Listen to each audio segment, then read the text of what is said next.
Hello and welcome to Ben and Skin After Dark, an after hours program that is extremely drink intensive. I hope that you have a drink ready.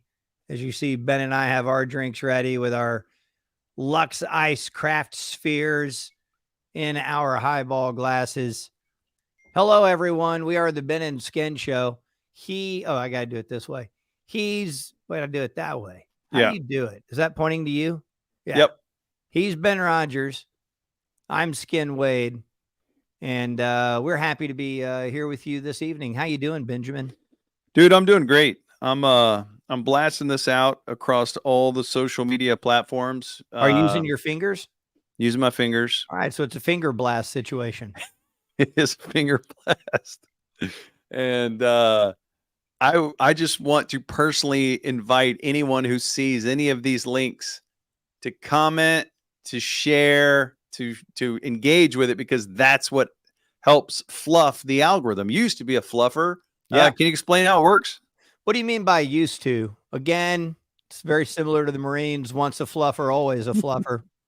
And your job is to make sure the blood is flowing at such a rate that whatever the end task is, it's rigidly constructed in order to do the things that you need to do. Yeah. Hey, I'm trying to do a better job this time of looking into the camera. Can you tell? Like, I'm not Look at that. looking. Is it better? It's much better. It's like- not natural, but it's because I know it's not natural for us. It's very much like when somebody is on their phone and they're FaceTiming. Yeah. Pretty much we all just look at ourselves the whole time. Do I have a Right. boog hanging? That type of thing. Hold your nose up. Let me see. Yeah, No, man, that's what we usually say. No. I want to check. By the way, Jason Theory Tarantino is producing this. This is what it looks like. I thought it would look like a live feed of what we're doing on Facebook, but it doesn't. It just looks like this blue screen. Yeah. Hey guys, my camera's booty, guys. So you're gonna get Country Bear. Okay. Here. All right. Yeah, it should be streaming actually on most. So it's gonna present in many different ways out there. I think you're making shit up. I don't think you know. You're a guy whose screen, only 10% of it, even less than 10%, is taken up by image, and that image is you and a Country Bear, and no one knows which is which. So I don't think you can be trusted on the information you just presented. That's fair. All right. Anyways, we want people to engage. We want people to blast it out. We want people to share it. We'd appreciate that very much. It's how we can fluff the algorithm. That's good. I think looking at the camera like that's very good. Is this natural? So I want you to see what I'm drinking and what I'm drinking it from. It says Texas on it.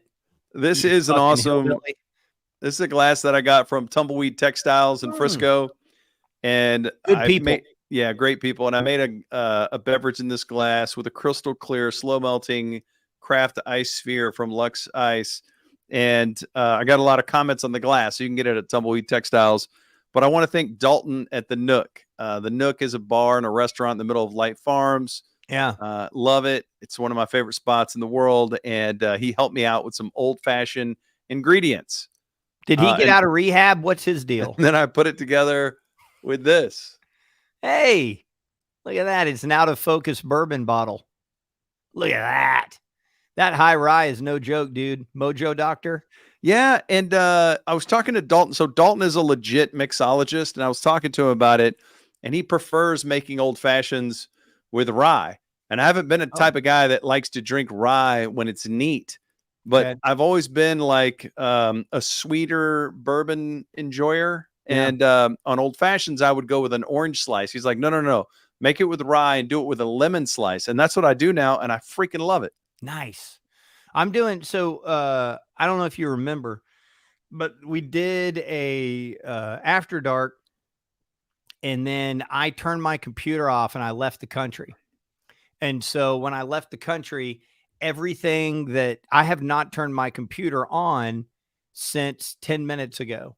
10 minutes ago was the last time I turned my computer on for the first time since the last time. So the same bottle of Don Roberto is just sitting by my computer.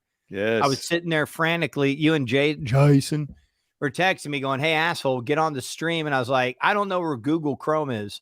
So I was frantically, you know, trying to get my shit back together, but it's back together. I did bring, I do, as you can tell, as we always do, I do have a Lux Ice Craft Sphere in there. And so I'm doing this Don Roberto sipping tequila again. But I'm excited. It's I love doing these. They're a whole lot of fun. It's way cooler than, you know, being downstairs and talking to my family. So this Oh my is God. great. You know what's crazy is I actually had that down as a topic. We didn't really talk about the topics we were going to do today, but I do want to talk about family life. Get I into think it, my whole dude. family hates me. No, take over, dog. I do want to ask you this. Like, it's been a long time coming, and a lot of people have worked on our studios. I want to thank Joshua, Larry, Theory, Jason, and Armando for hanging artwork and stuff, especially over here in the home theater. The home studio is looking good, but I got a new mouse pad. Hey, that's nice. Look at that. Iron Balls. That's our production company. That's the network. I got a new one too. It's a new sponsor. It's Fuse Warehouse. Over there on Neutron, 13710 Neutron in Dallas. I don't even know where I got this, but it's been my mouse pad for a really long time. I think yours is cooler. What I know there's a lot of different things we need to talk about. I know that I want to talk Mavs. I want to because I love the Dinwiddie edition. I want to talk about the roster. Is this the final? Will there be another trade? I want to talk about all that. I want to talk a little Cowboys football. We were talking about it on the show, and I feel a little bit like Rational Bill because I could see it going any number of ways. I could see it being a complete dumpster fire, or I could see them going to the NFC Championship. So I want to talk about that. I've not told you about a couple things I want to talk about. I do want to talk about family life. Okay. I had the weirdest dream. Did KT tell you about my dream? What the fuck kind of a question is that? Did KT tell you about my dream? What are you talking about?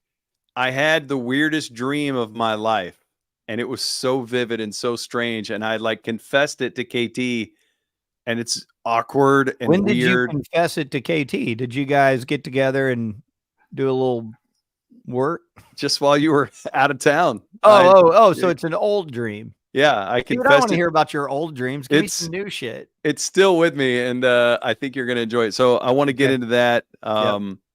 So I think that's going to be a lot of fun. But I also want to hear about your vacation, and I know you've got some pictures to go along with that. So I want to see those pictures too. Yeah, no, we'll get into that. We got to warm up a little bit, but because you know one of the reasons that we're doing these after darks is that for those of you that are listening to the Ben and Skin Show on 97.1 The Eagle, thank you. We love you. But as you know, those segments are a lot shorter than our stuff has ever been. So, I got a lot of stuff to talk about, and I want to talk to you about Switzerland and Europe and vacationing and all that stuff. I do want to get into all that. We can get into it more in depth here. We need to get more liquored up first. But you mentioned our home studio, and I want to show you a couple of things right quick. Will you bear with me? Yeah. Okay.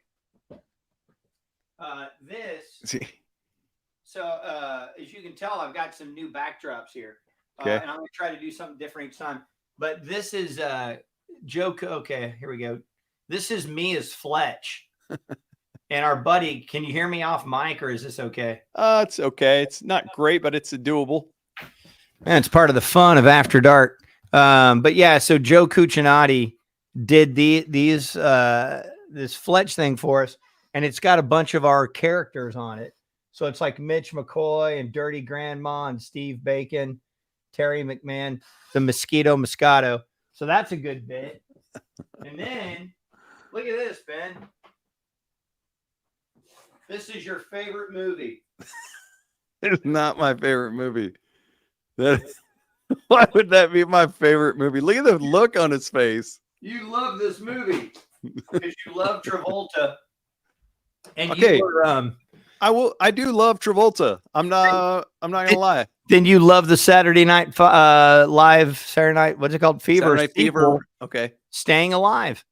I wonder. No, hold on. Tony Manero knows the old days are over, but nobody's going to tell him he can't feel the good again. Staying Alive. What happened in that? I don't know. I think he was a dance teacher. So dude, so I got to say this real quick and then we'll jump in.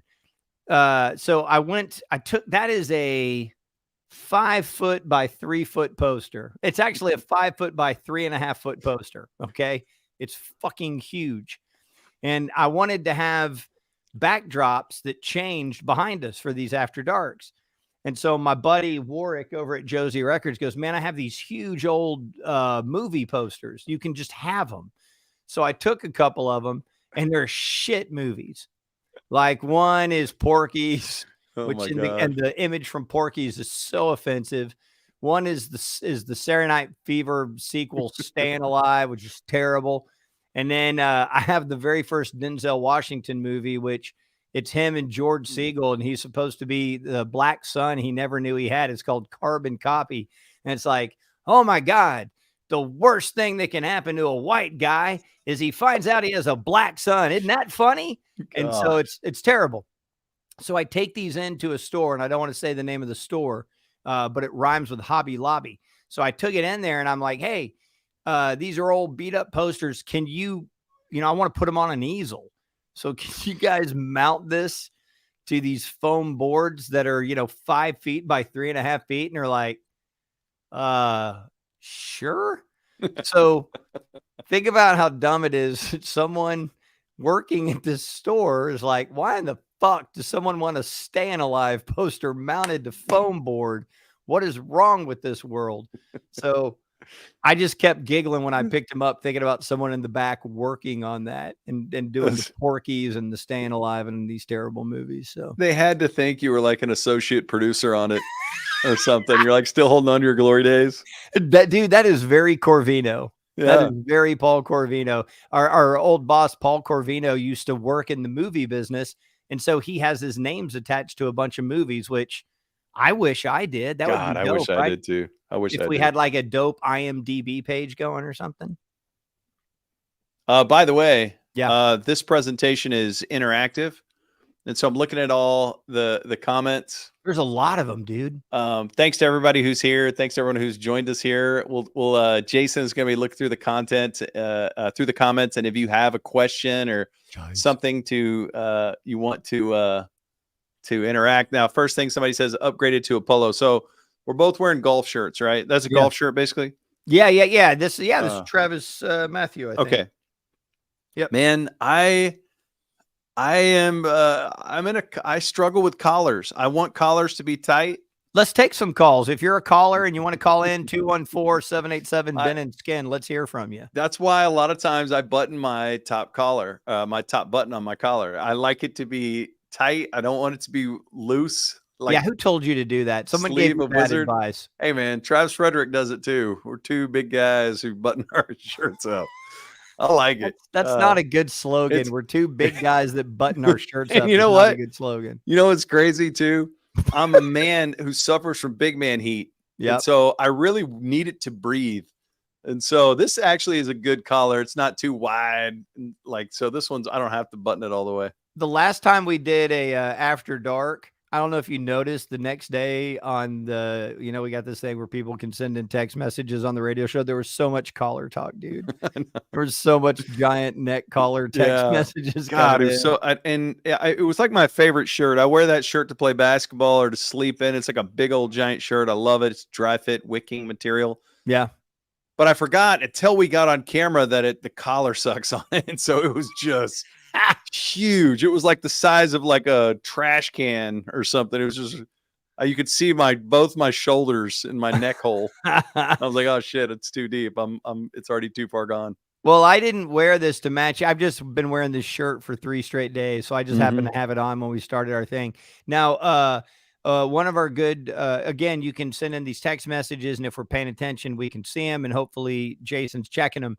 But Unifier TV said, the red and blue looks like an election. Ha ha ha. And that is funny. But Ben, you said you had a lot of fucking fiery Trump, Kamala Harris opinions you wanted to get into. So the platform is yours. Give us your hottest election takes. Yeah, I'm not a big political guy, and there's a lot, and I'll tell you how that's backfired. I have always felt that if we were to get political on the show, we alienate half our audience. And I'm like, most people probably come to us to escape all that. And they sit there and they watch whatever news network, agenda they're getting spoon fed all day. Right. Dude, that's what's crazy. As somebody who's not very political, when I tune in and I watch Fox or CNN, it ain't the news, it's their opinions on the news. It's unbelievable. I'm like, holy shit, I forgot. If you're gonna watch cable news for news, you can't watch it after 6 p.m. Like during the day, they have news anchors, both of them, and it's far more tolerable. But during primetime hours, it's the whole sports talk radio thing. It's that, but just for politics. So they have their, CNN rolls out who they roll out and Fox, et cetera. And that's all editorialized, just trash. Yeah. And I feel like based on, I am on social media a lot, it feels like an echo chamber. Yeah. I've never seen somebody get yelled at and called all these names and told that they're a dumbass. And then all of a sudden go, oh yeah, I switched parties. And so there's no winning. It's like there's people on these far extremes that are so extreme and so loud. And it's just like, Jesus, this sucks. And so I don't like to get into any of that. I have my own feelings, my own beliefs, and probably lean a little bit like Rational Bill. You know what I'm saying? It's a little bit, there's things I like about both sides. Rational Bill will never be a host on Firing Line. Yeah. Yeah. So, but what I realize is that because my approach has been that way, I have not really talked to my family about what I do believe. Okay. And so, which is, this thing that's probably somewhat down the middle, but I will hear them with extreme views every once in a while. And I'm like, oh shit.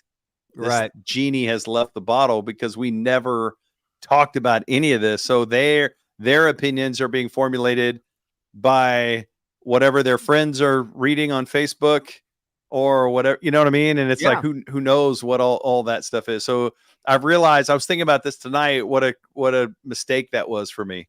It's that's interesting. So you've met my sister. You've known her forever. She's 4 years older than me, and she's very, very educated. And we will debate topics. Like we think in generally pretty similarly, but there's things that we disagree on, and we will debate those topics. And the thing that's happening in the modern world is you can't debate a topics with someone that thinks differently with you if you don't like the person to begin with. You have to have a common ground. Right. So me and my sister love each other. So we will vehemently debate topics that we disagree on. And we love that and grew up in that way. But when we were doing that in front of my stepbrother and sister one time, this is, I don't know, probably 15 years ago. And my God, they were horrified. Like, I remember your dad telling me a story one time. Yes. And he was like, it had spun out of control, like even beyond what he realized. He was like, holy shit, what is this? Stop this. What is this? Not okay.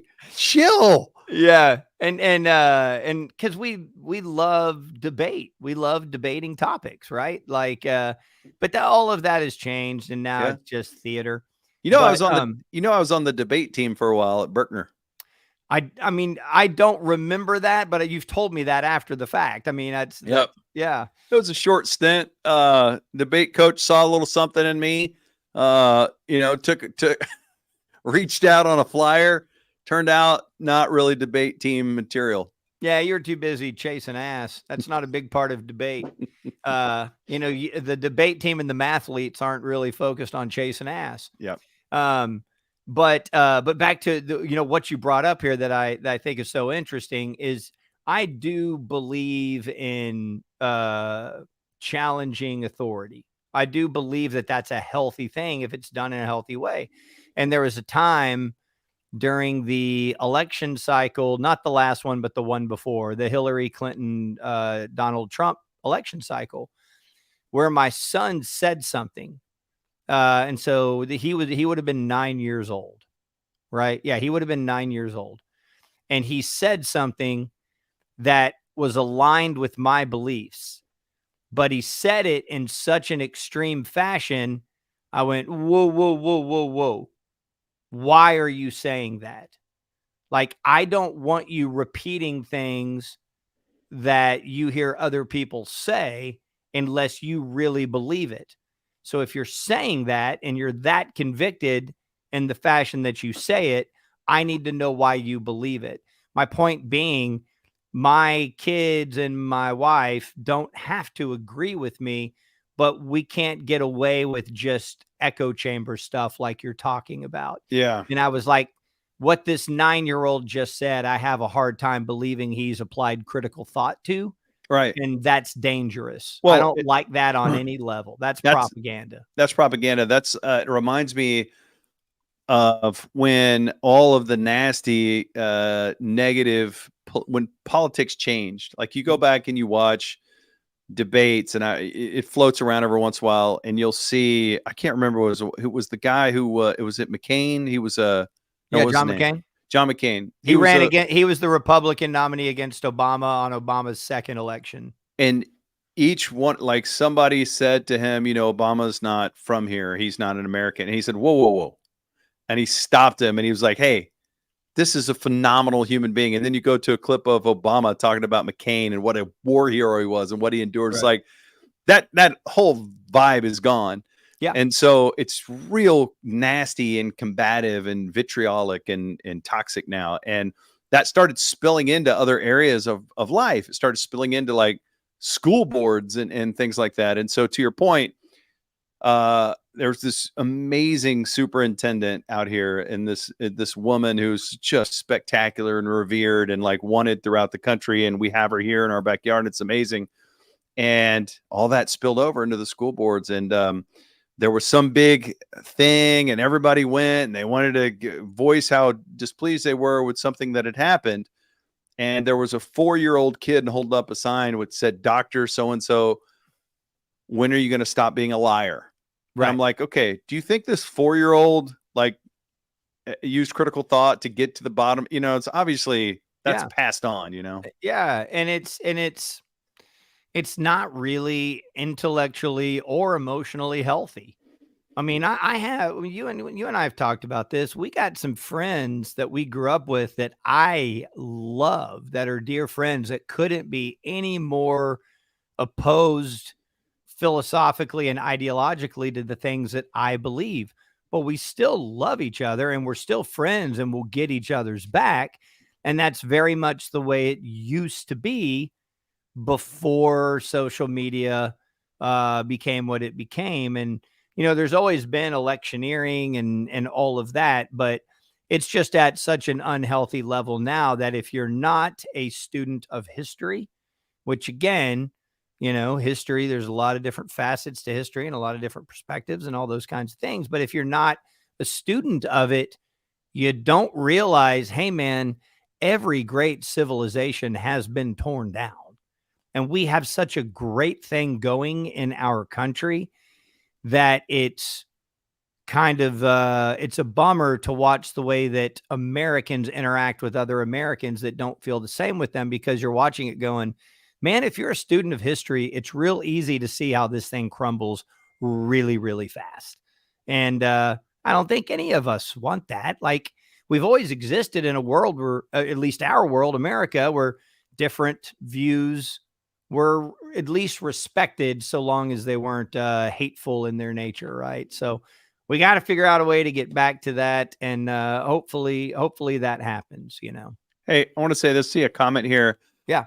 From Rev Teak. He said, I left Dallas 5 years ago and moved to Houston. Absolutely love this new format with you guys. Thank you.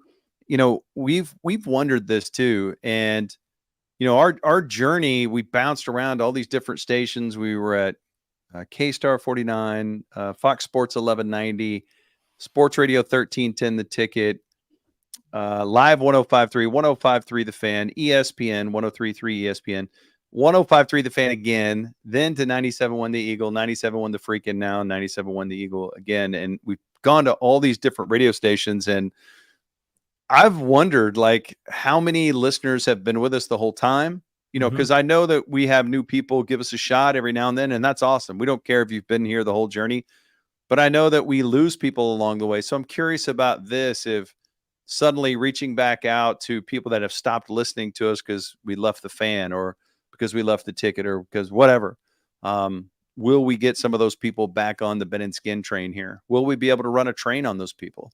Oh, I'd love to run a train on those people. It's funny you say that. When I went to dinner and I was leaving, a guy said, "So what happened at the fan?" And I was like, "I think it's still around, man. I don't know. Like, I haven't listened in a while." But I was, But and he you was know like, what? "What?" I love that. And I'm sorry to interrupt you, but No, go ahead. I get that all the time too. And I've changed a lot with the way I feel about all that.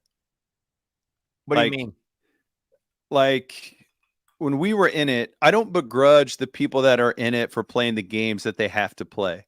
Like when you work at a certain radio station or whatever, they're like, "Hey man, don't ever acknowledge that any other station exists, because everyone will immediately tune out, leave, and they'll never come back and listen again, and you'll lose them forever."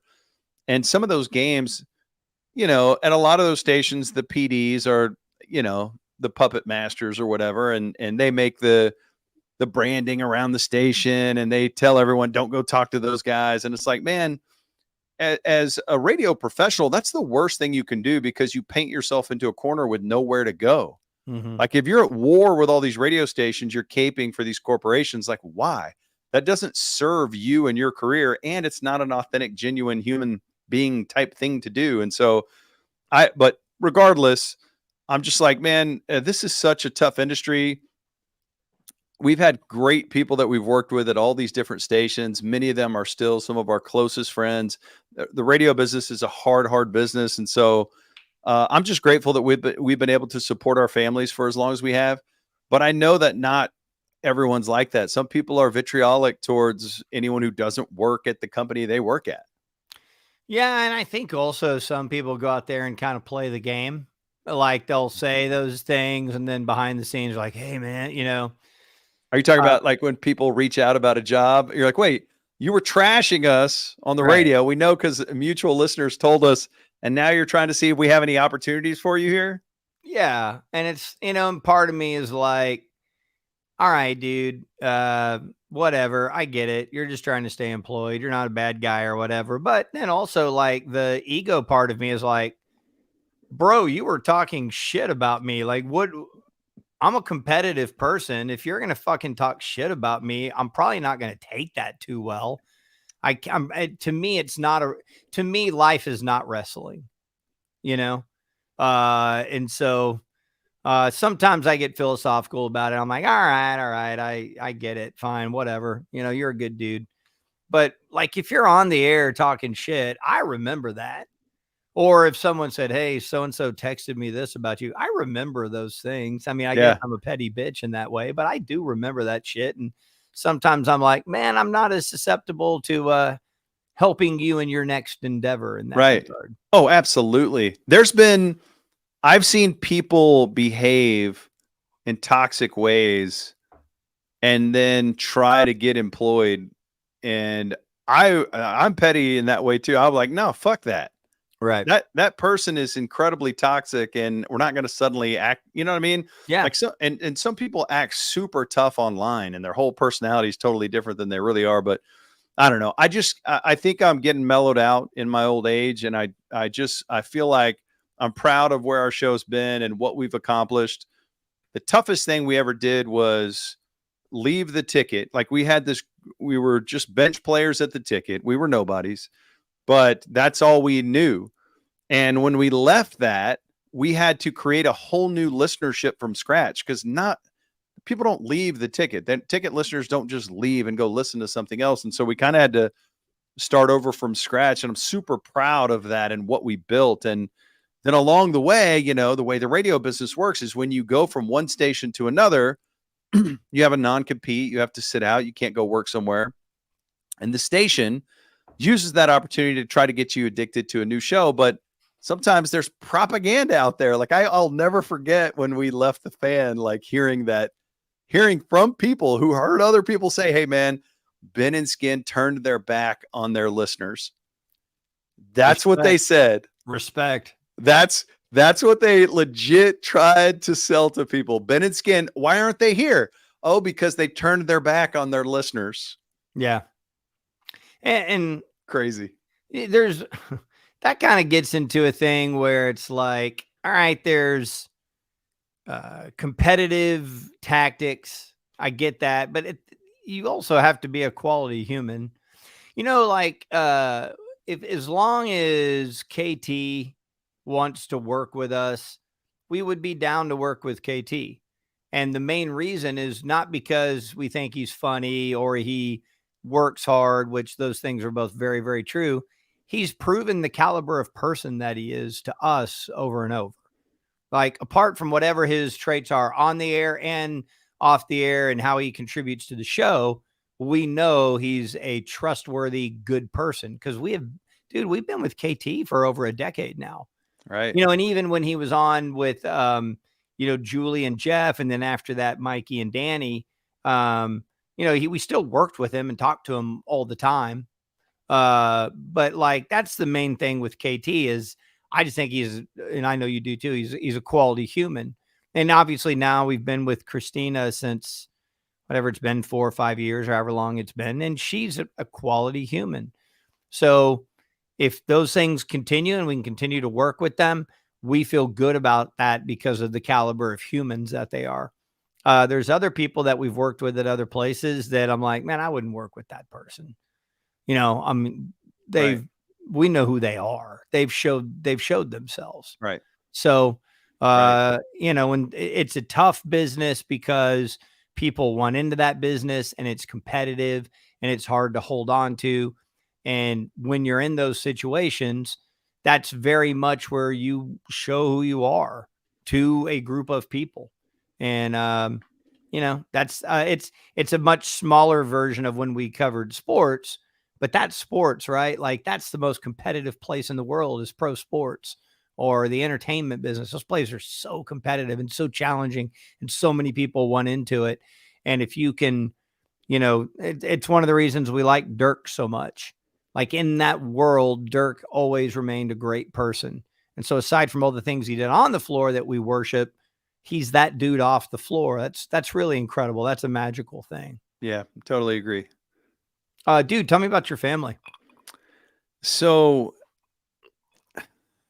our family's going through this weird time where our oldest is about to go to college, going off to Alabama. And I'm emotional about it. I'm very sad. Is it like 2 weeks? When does he leave? Yeah, he's got about a month to go. Okay. Because Roller Town's going to fall apart when he leaves. Right. He's a very valuable piece of Roller Town. Oh my God. He's amazing. He has pitched about as perfect of a game as you could pitch. And it's kind of like my older brother in my family. And I know how tough that was on me as the middle child, knowing that my older brother pitched a perfect game. I'm like, oh my God, I can't compete with that. What do you want me to do? Right. I'm just going to go be a rapper. And so my middle child's probably closer to me.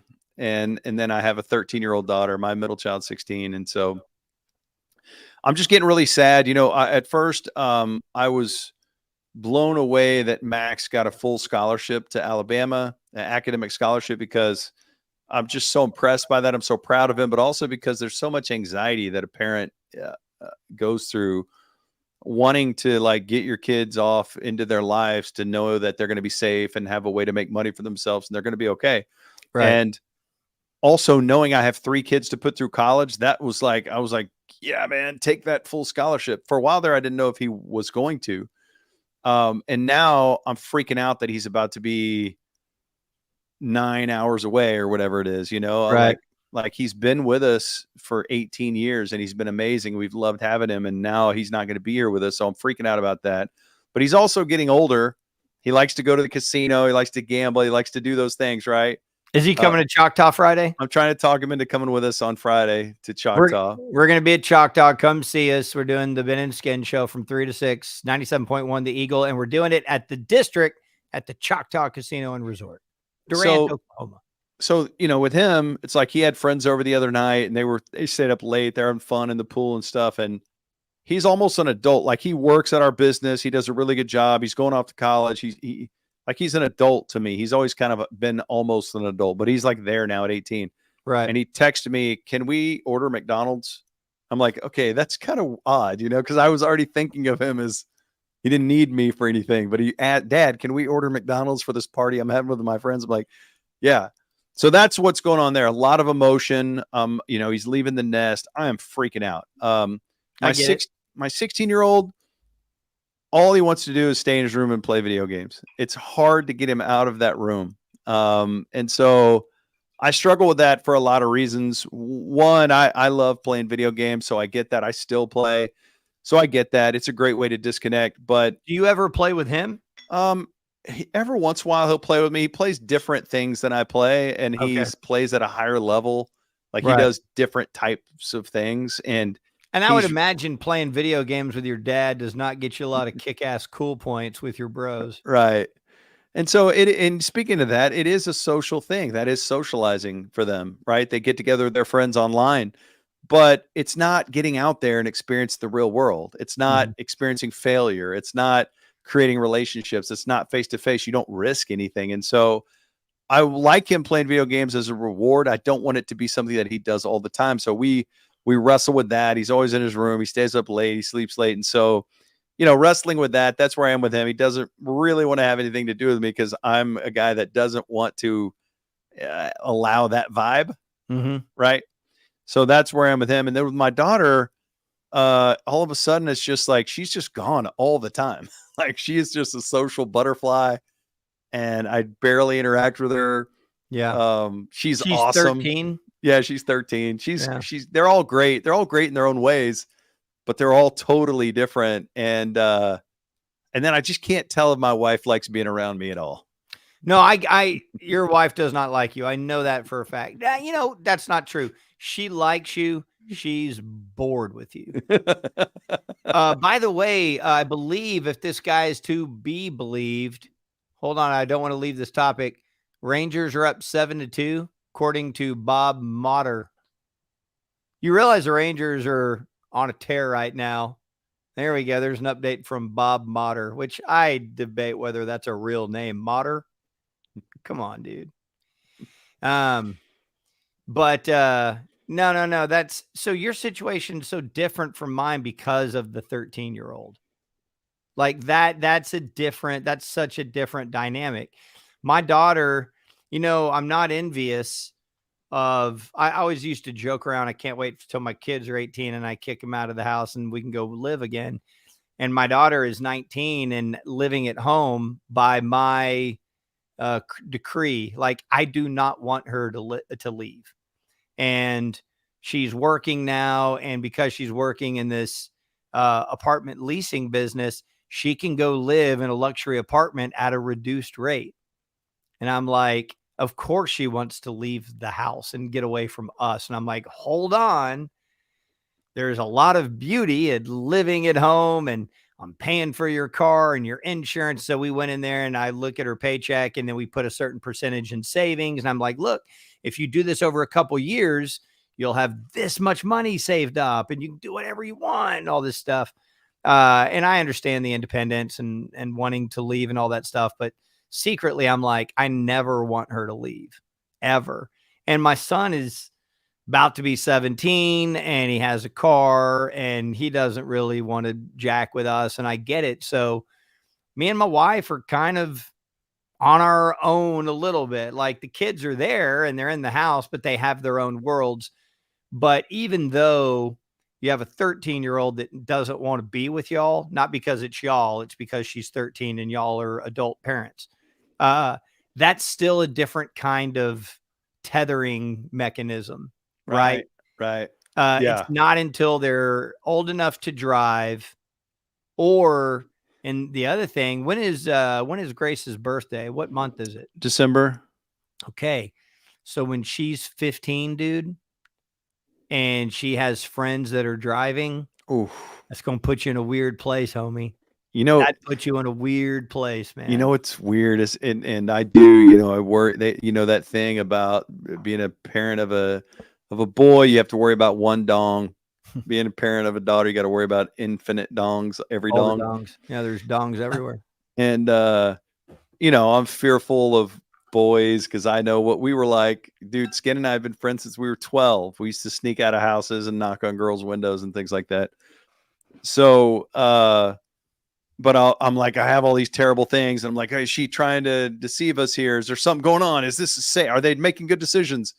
And then I talk to her and it's like, hey, we're going to do a Bible study. And I'm like, oh God, why was I worried? Well, Like, also though, it's statistically speaking, most kids use church camp to lose their virginity. well, it's I realized with her that I just have to trust the exceptional person that she is and not worry about every situation and every person out there. But there are occasions where, some parents want them to go do things that I'm not cool with. And I'm like, I'm the squarest parent of her peer group because they're like, hey, we're going down to Deep Ellum to see a concert. I was like, the fuck you are. What? I'm pretty easygoing. I think 13's too young on a weekend to go to Deep Ellum and see a concert. I think. I'm just like, and granted, these are good parents and everything, but it was like an early concert. It was early in the evening. They were going to be out of there before it got crazy. But I have horrible. I'm like, part of the thing about life is, yes, bad things happen and they can happen anywhere.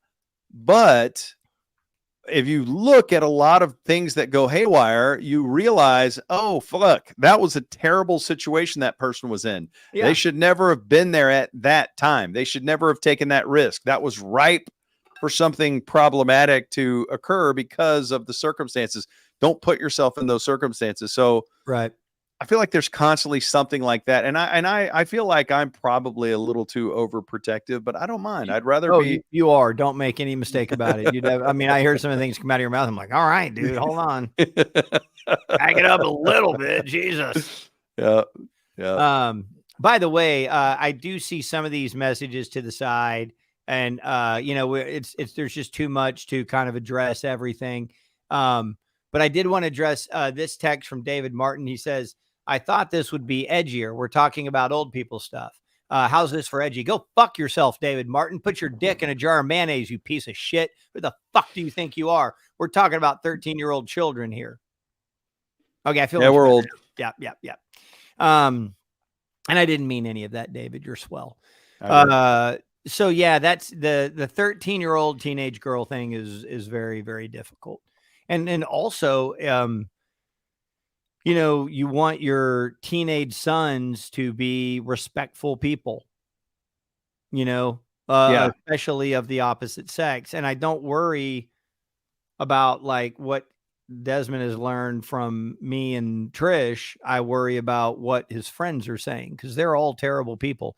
Not them individually, specifically. I know his friends. I think they're good kids, but that age group of human at that, gender, terrible people. They're all terrible. And so I'm a little more worried about like wanting to appease them. Right. Yeah. That's the toughest thing because, dude, think about this. Your kids spend way more time with their friends than they do with you. Yeah. And so it's like, okay, well, what are those people?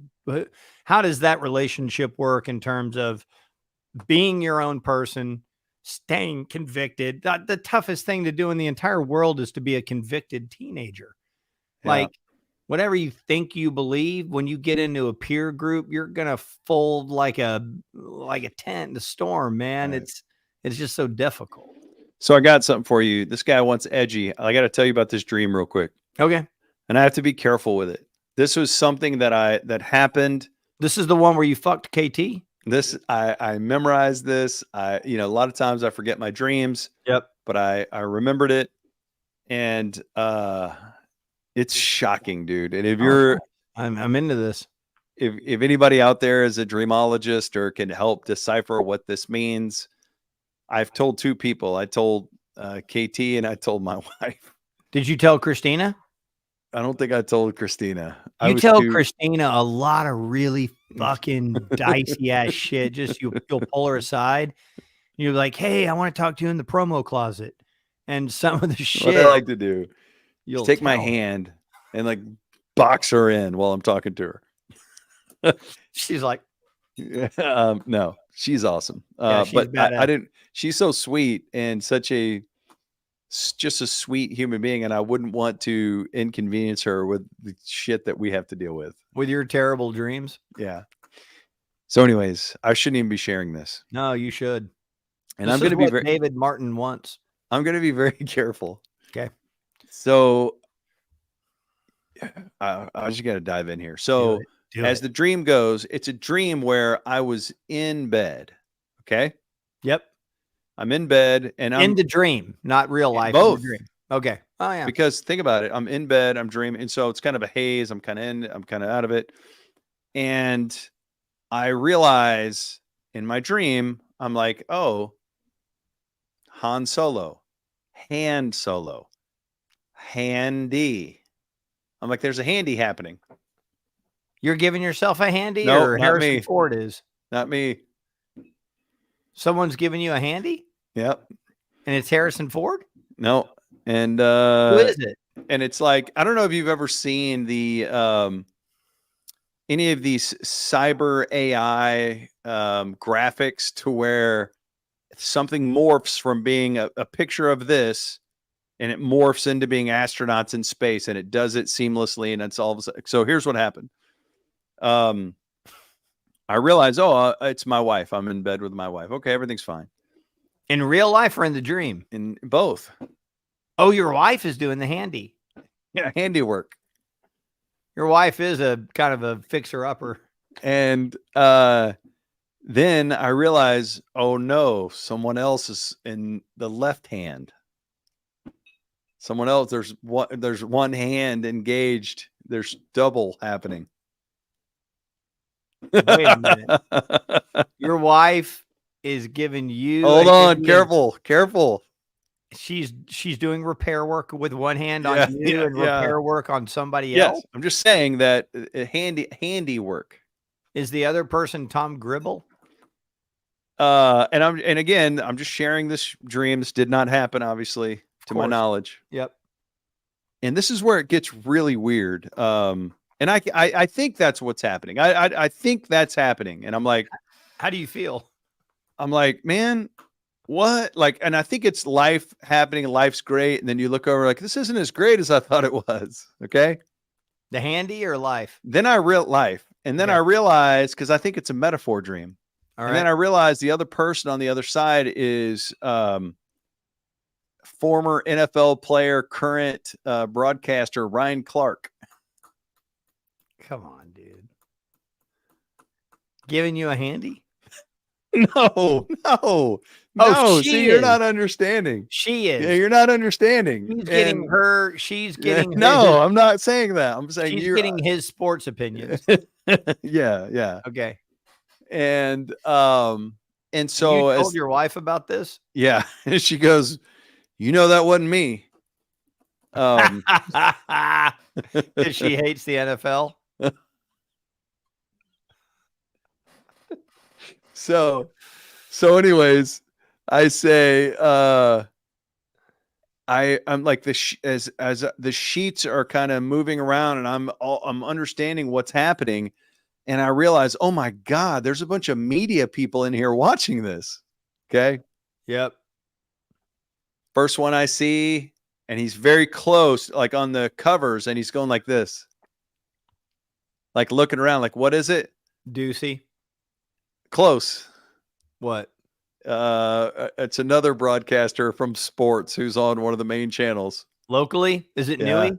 Then I look over and I see next to him, I see a guy who is a cameraman, and I'm not sure which station he's at, but he's one of the media guys.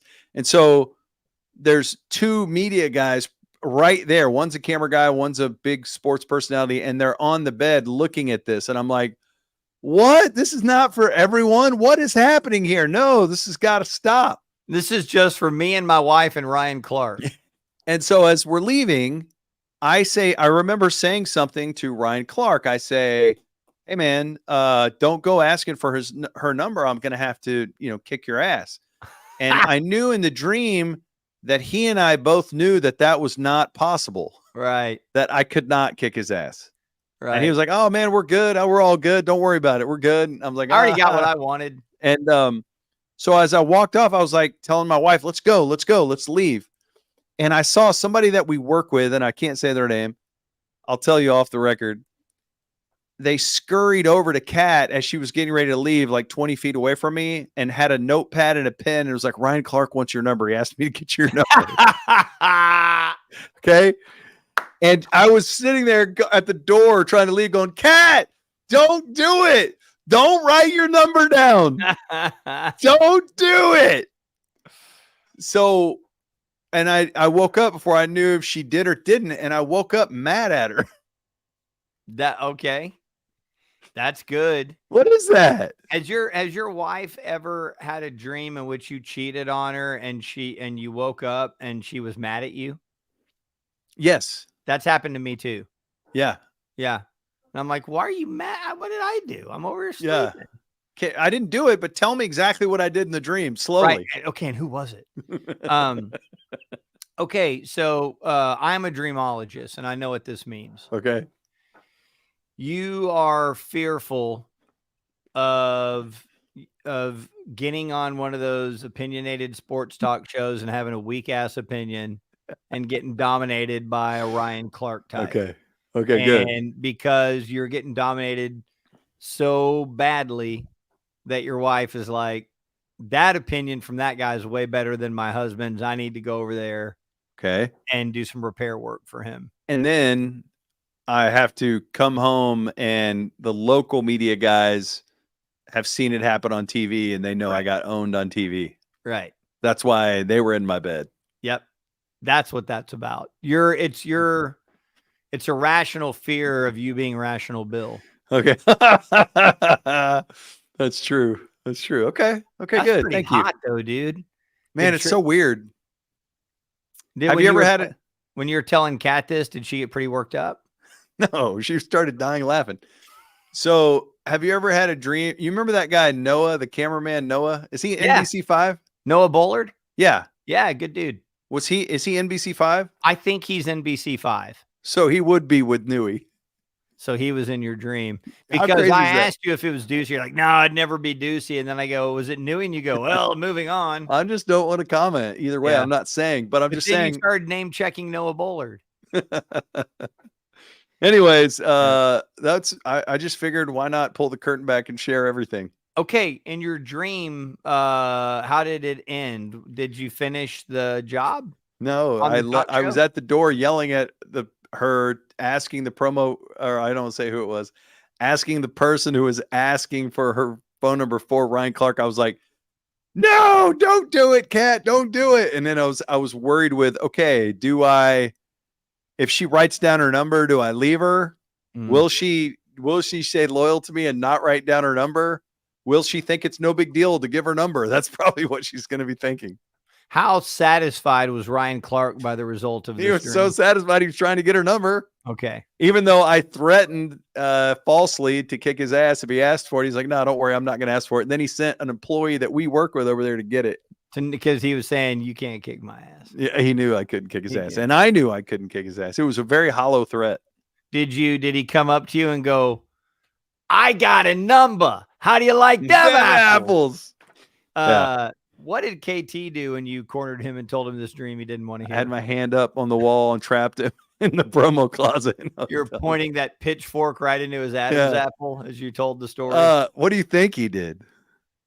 I think he probably fished it out and started going to town. His lunch. Right. He had a fish lunch. You know the thing about these very impressive and expensive cameras we have? It is so revealing of my bottom teeth. Oh yeah, mine too. I got shark teeth. Yeah, it's terrible. I gotta learn how to be a top tooth talker and not using my bottom teeth. Yeah, I know. My top teeth are money. Yep. But my bottom lip moves too much. Okay, so there are a couple of things I want to talk to you about that before we move on, because I want to get the vacation. I want to know what it's like to go to Switzerland. All right. But I do want to switch gears. I want to talk a little Dallas Mavericks basketball. So the Mavericks use what's probably going to be their last roster spot. Maybe they make one more move, but they reacquire Spencer Dinwiddie.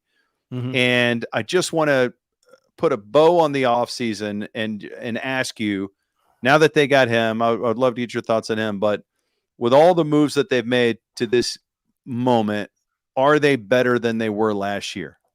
Absolutely, they are. It's not, well, it's close, but they're definitely better, because you got to look at it this way. Klay Thompson is better than Tim Hardaway Jr.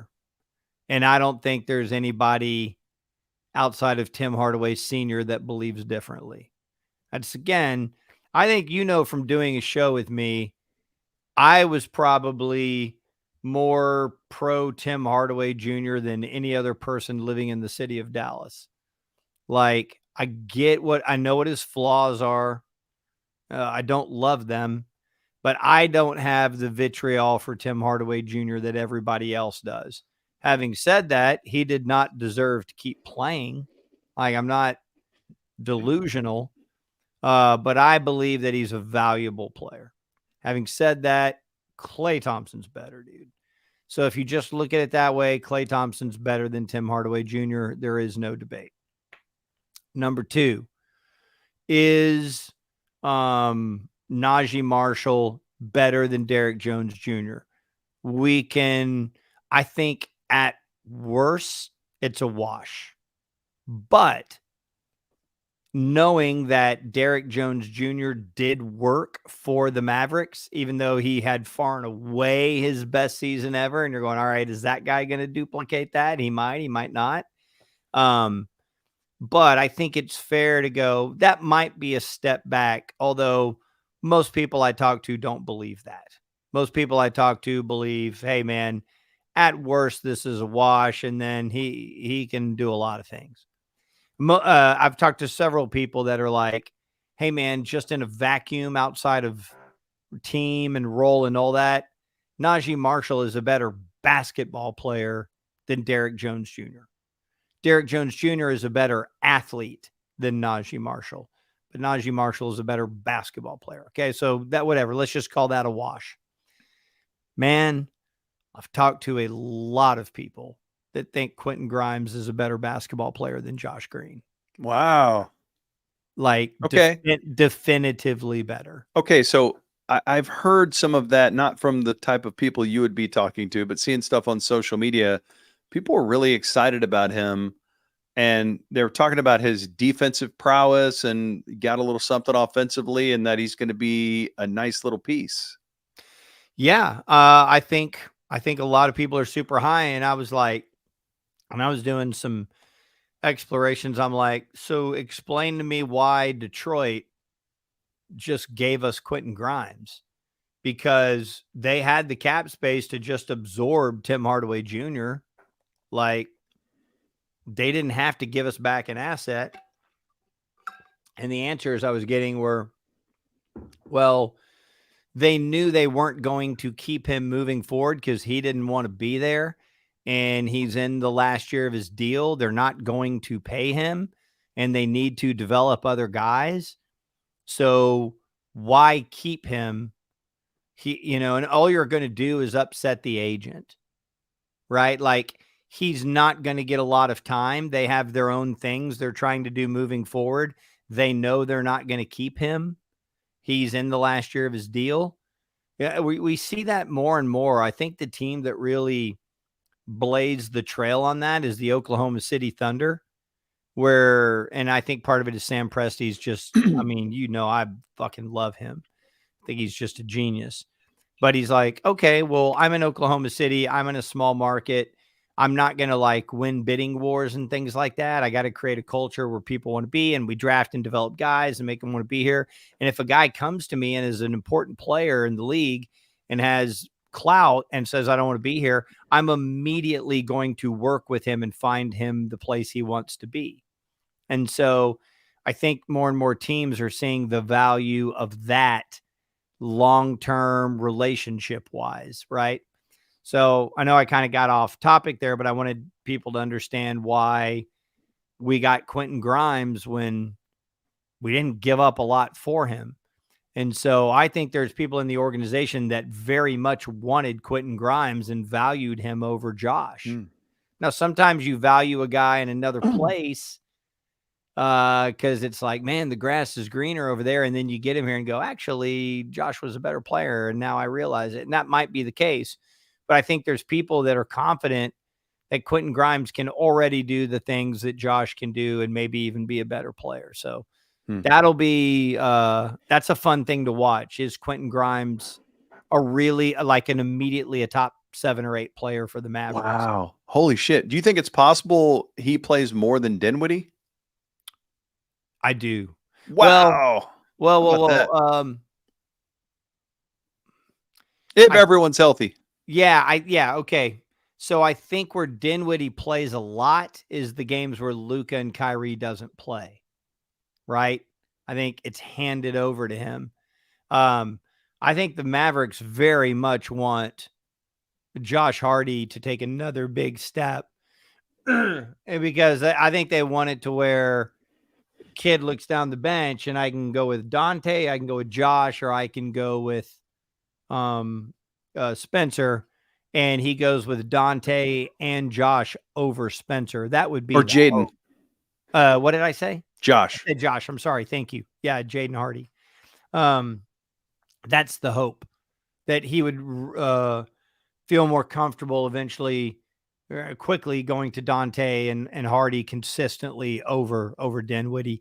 But in games where Kyrie and Luka, aren't going to play much, then you go to Spencer and let him do Spencer things. So he's got a lot to figure out. Like J Kidd's got a lot of tough decisions to make, and a lot of tough decisions to make about Clay and what Clay's role is and how much he plays and when he plays. These are tough things. I was more worried about it. I was more worried about the Clay situation before the press conference than after. I think Clay said all the things I wanted to hear about role, view of self, view of team, goals, all those kinds of things. But to get back to your original question, I think, yes, very much so. The Mavericks are better than they were last year.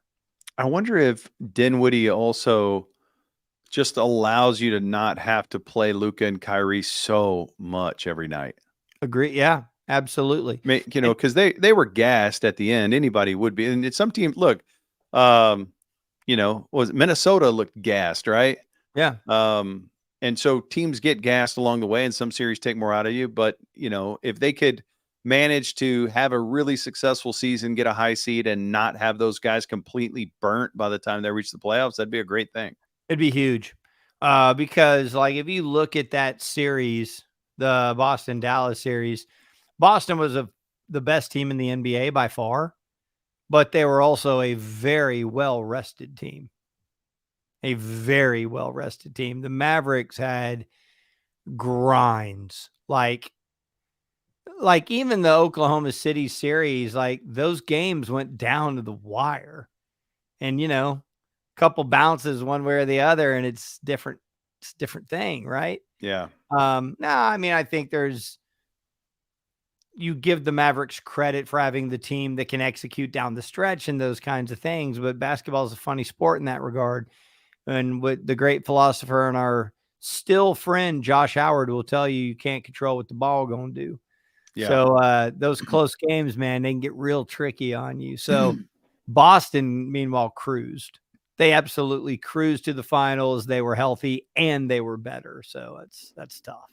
All right. Before we get to Switzerland, I want to ask you about the Cowboys, and I want to say this. We talked about it on today's show. Speaking of rational, Bill, this idea that you can't be opinionated one way or the other, I don't know what to make of the Dallas Cowboys. I could see a scenario in which it's a complete dumpster fire. You have a coach in the final year of his deal. You already have Bill Belichick rumors. There's no commitment to McCarthy after this year. It's kind of the whole staff is kind of a dead staff walking. You've got all three of your best players with contractual uncertainty. That's an unstable environment. That's instability. there's not a lot of super positive things going on for the Cowboys, and they basically took the offseason off outside of the draft. They really didn't do anything to enhance their team via free agency. But you have a top 2 or 3 quarterback based on last year. Let's call him a top 5 quarterback at worst. I mean, you've got a guy who has the ability to take over games defensively. He doesn't always do it. Micah Parsons, you have arguably one of the most dynamic offensive players in the league, at top 5 probably, and CD Lamb in the league.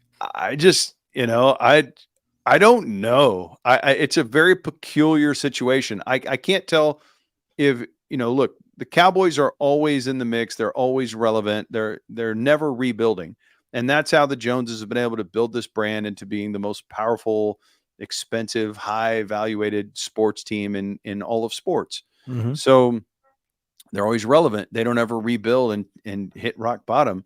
But this might be that. This might be they're saying, hey, if we don't win it with this group, we're going to punt. We're going to say goodbye to everybody. We're not going to keep Dak. We're going to have $40 million negative cap hit just to watch him leave. Maybe they trade Micah or CD or don't. I don't know. But maybe this is a win it all or completely tear it down thing. And maybe it ends up being glorious. Or maybe it ends up being an immediate dumpster fire. I have no clue how this season's going to go. I think in general, though, that's the beauty of the NFL. Like, there's always 2 or 3 teams that are elite. But, dude, go look who won the Super Bowl this year. Can I take you back to early November? Nobody was still – everybody thought Kansas City was done for the year. Like, Mahomes was frustrated because guys were dropping passes. And they got it together and won the Super Bowl. You can convince me that the Mavericks, that the Cowboys can go 12-5 and win their division.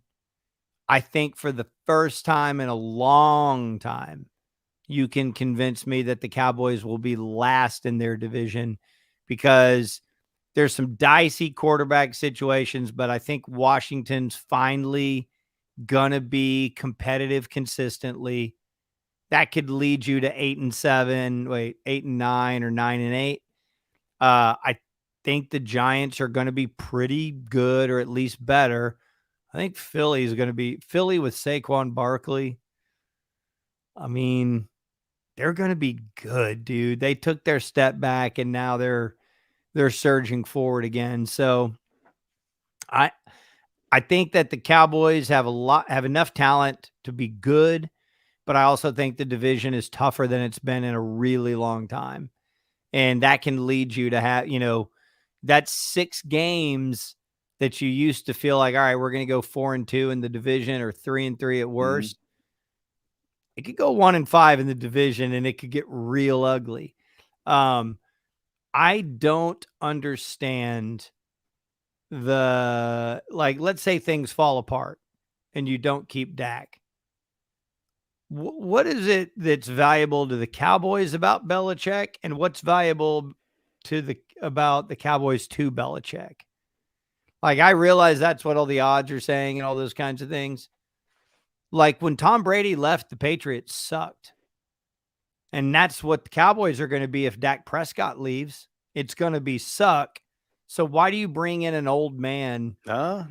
Press your young girlfriend, man. Go get it. Go get the best job in coaching. I want to introduce you to Jerry Jones. Yeah. I don't know. But I will be vindicated if that happens. And I already feel partially vindicated by the rumors. I didn't hear anybody else have that before I had it. But yeah, I'm with you. I don't know how to predict how this is going to go, but I feel like it has the makings of a toxic environment. Is Dak happy? Is McCarthy happy? Is everyone happy? Is everyone already looking at their next opportunity? Are they distracted by the uncertainty? Mm-hmm. There's a lot of questions, man, and a lot of doubt creeps in. All the national headlines, all the storylines. I mean, it's going to be a noisy, loud season for those guys. And yeah, I just think it's probably too much to overcome. But I believe in Dak. I like Dak. I think Dak's you can win a Super Bowl with Dak as your quarterback. Me too. There's very few quarterbacks that I feel that way about, and you have one of those guys. So why are you at all questioning keeping him? Yeah, I don't understand that other than the Cowboys are funny. I mean, it's like the way that they do business is so comical. Okay, I don't want to do rankings and shit, but someone sent this in over there on the comment section, and I think it's fair. Someone said, "Do you consider McCarthy a top 10 coach?" And I think that I have no there it is right there. Justin sent it in. I have no problem saying that McCarthy is a top 10 coach, but I think he's more like 10 or 9.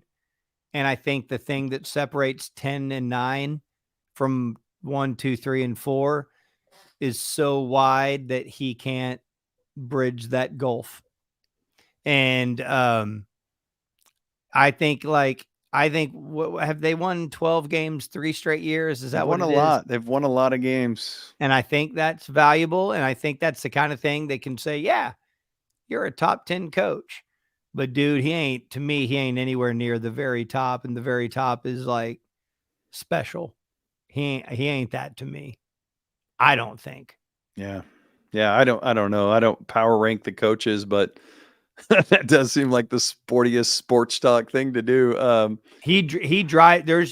There's at least 4 games a year where he drives me batshit crazy with basic clock management stuff that like a kid playing Madden would know to do. And you're like, I don't understand. And then also the things he says publicly, yeah. I'm like, you sound like a fucking idiot. Yeah. And then you go talk to players and they say nice things about him. And you're like, well, what the fuck do I know? I'm not in that locker room. Yeah. I mean, he gets results in the regular season. I don't know what to say. All right. Before we get out of here, tell me about Switzerland. Oh, dude. So our buddy Jason, I sent him a bunch of pictures and shit and videos and shit.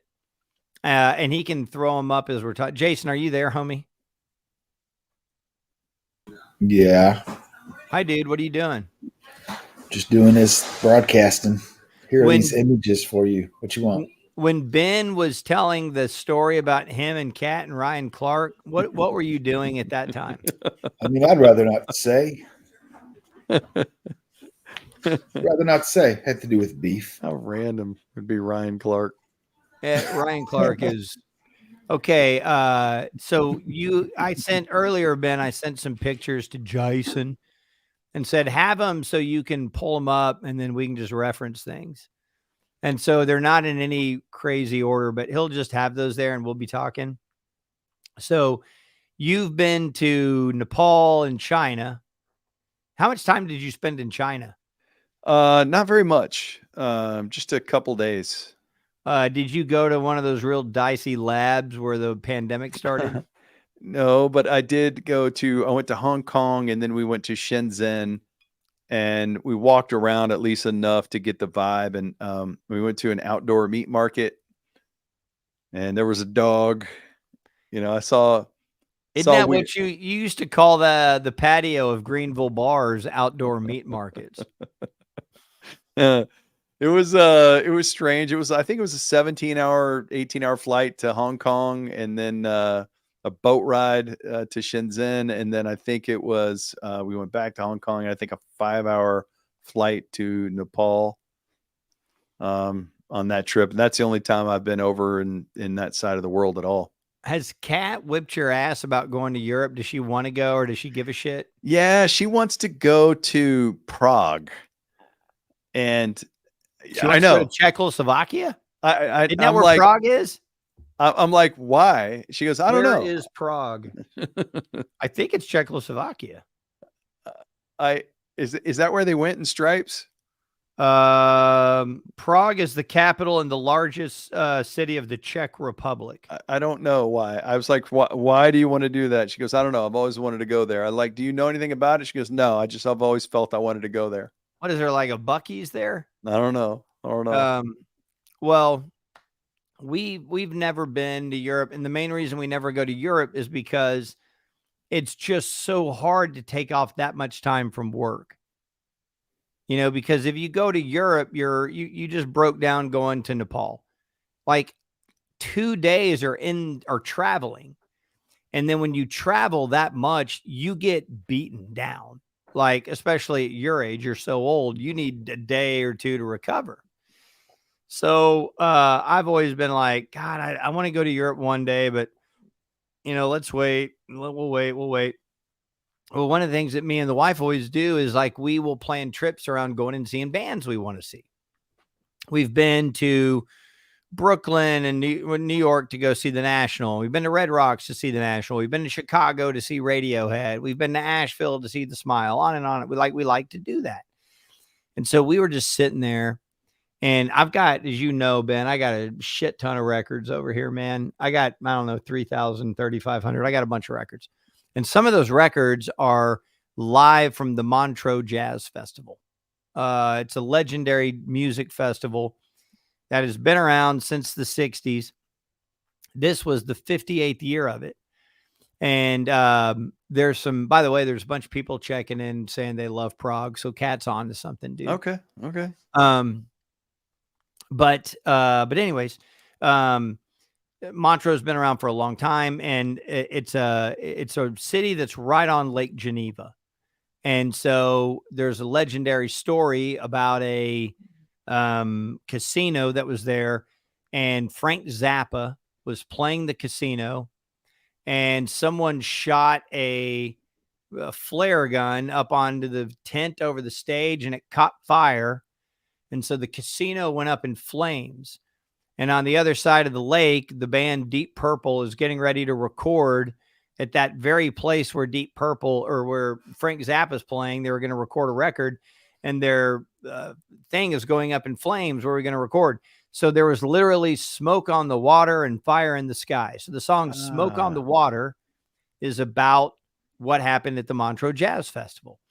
So over time, it's evolved into all these different things. It's not just jazz, it's rock and it's pop. And me and my wife love this artist, Michael Kiwanuka. Love him. And we were looking, and my wife was like, hey, Michael Kiwanuka's in Switzerland. I was like, is that the Montreux Jazz Festival? She said, yes. I said, let's go. We hadn't planned a summer vacation. We sure as fuck ain't taking our kids with us. So I said, if we can go to those shows, you can plan the rest of the trip. Okay. So she starts busting her ass and like learning all this shit. So the way Switzerland, the south of it is at the north part of Italy, right? Like if people go to Europe, they want to go to Italy and France and all these things. And so that's a decision to make. Do we want to go and spend 2 days in a country and 2 days in another country, or do we want to go and post the fuck up somewhere? So we chose, we don't want to be on a tight schedule. We want to just chill. So she went, and we flew into Zurich, which is the north part of Switzerland, and spent 4 to 5 days in the Swiss Alps, basically in these regions where, as you can see in this picture, that is a city called Wingen. And we were there for one night, and everything in Switzerland, you take a train everywhere. And my wife got us the Swiss pass, so we would just pull it up. All right, we can get to Wingen in 40 minutes. We get on the train. We packed for 8 days, lighter than we've ever packed, dude. Like, we kept it lean and mean. And so we had these small bags and small carry-on so we could just scoot, right? So that thing that Theory posted up there, that is from the balcony of the hotel in Wingen that we spent 1 day at. And as you can tell, Ben, that's a little bitty town. Like, we're just in a little town, and there's nowhere to be. The whole thing you do is you take in the sights and you eat. And you're in these, and people do gondola rides like up mountains. Go skip to the next one. Okay, so look at that, how cute that is. That's our hotel in Wingen. Wow. Over on the far left is where our room is.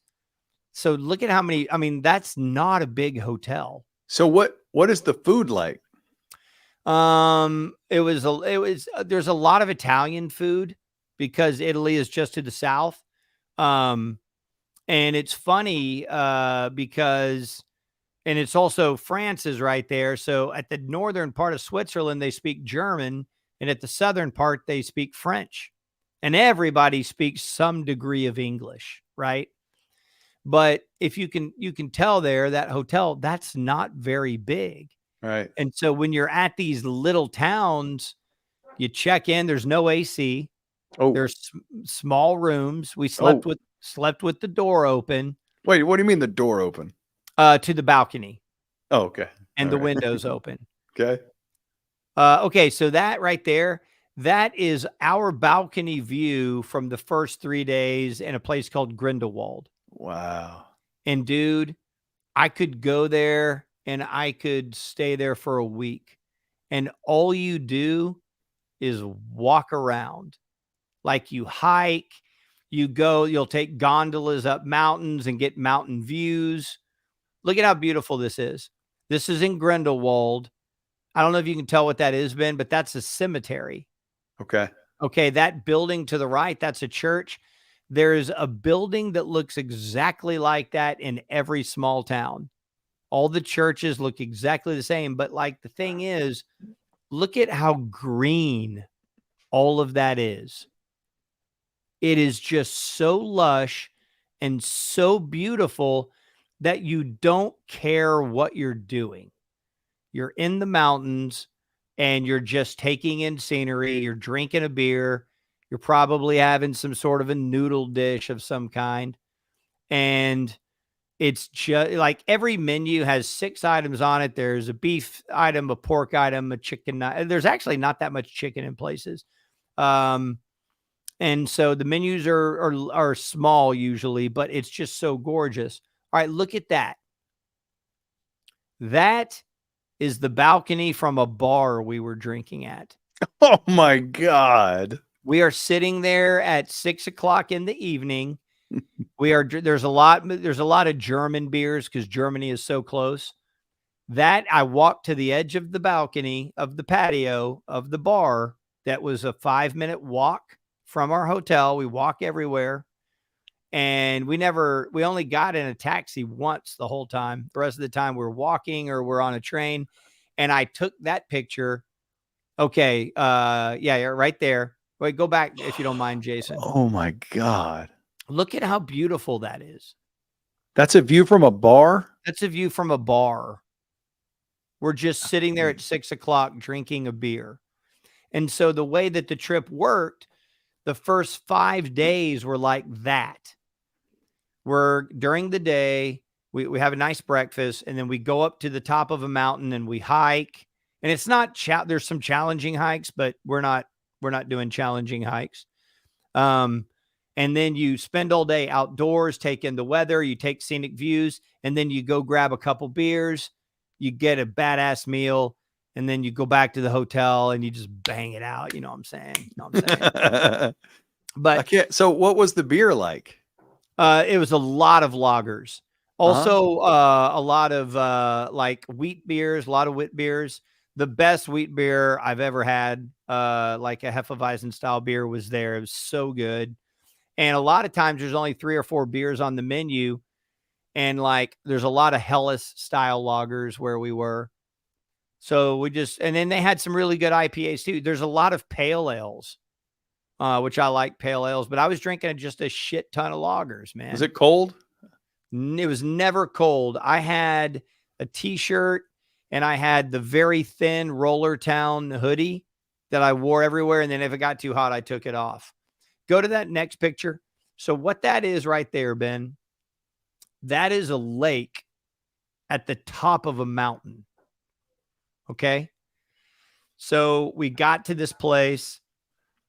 You take the gondola up, and then from the gondola, you can do this thing called a cliff walk where I was telling you about. If you look down, like for people like me and you do not want to look down. It's freaky. We didn't like it.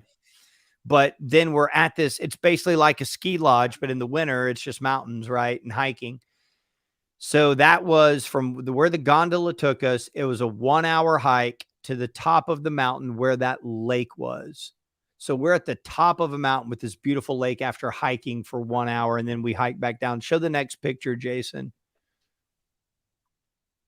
That's the lake.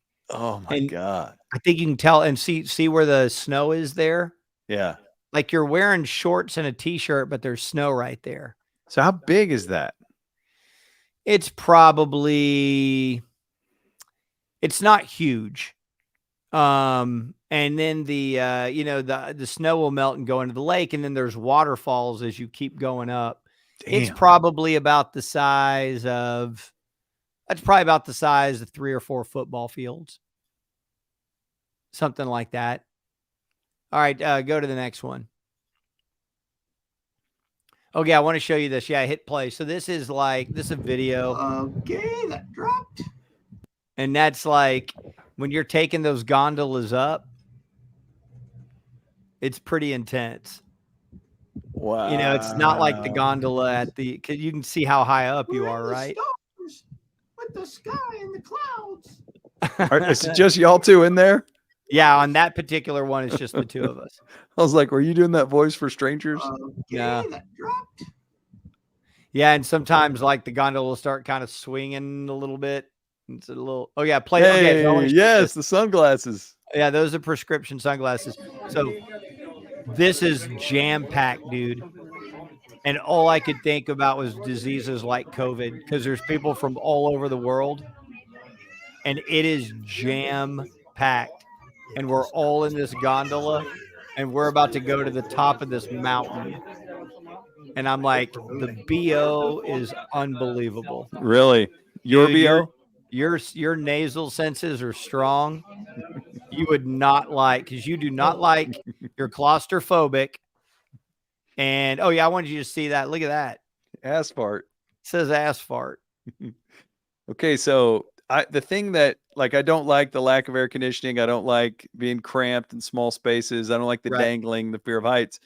But it feels like it might be my people in that I feel like sausage is probably a predominant food over there. There's tons of sausage. I think you would love the food. I really do.